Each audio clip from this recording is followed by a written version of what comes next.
Assalamualaikum warahmatullahi wabarakatuh. Perkenalkan, nama saya Adinda Pratiwi, jurusan Hukum Tata Negara kelas A. Kali ini saya akan menyampaikan materi tentang kekuasaan kehakiman. Hukum merupakan sarana untuk mengatur kepentingan masyarakat dengan skala tegas dan fungsinya untuk menciptakan ketertiban dan perdamaian. Oleh karena itu, maka diperlukan aparat atau lembaga yang harus mengawasi pelaksanaan penegakan hukum tersebut dalam Undang-Undang 1945 Pasal 1 Ayat 3. Negara Indonesia adalah negara hukum.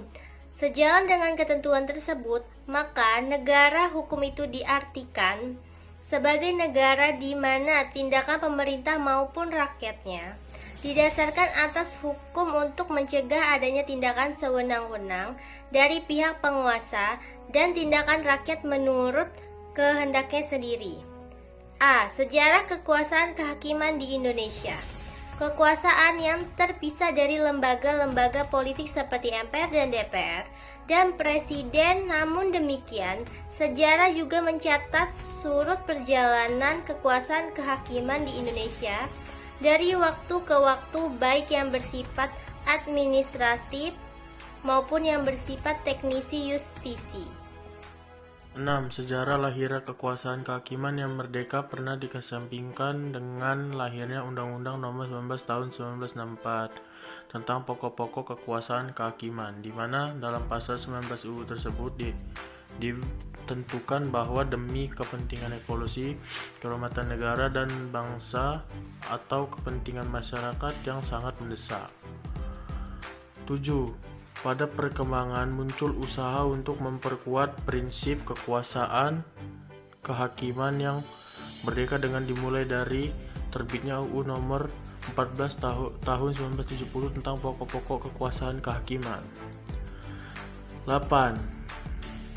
Terbit UU Nomor 4 Tahun 2004 tentang kekuasaan kehakiman yang mencabut kedua UU kekuasaan kehakiman sebelumnya. Dalam UU Nomor 4 Tahun 2004 ini proses peralihan kebijakan satu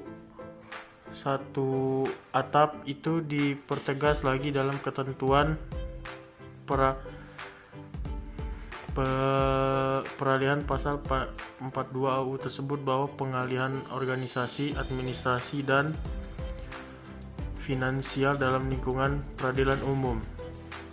Selanjutnya, penjelasan tentang kekuasaan kehakiman pada Undang-Undang 1945 Pasal 24.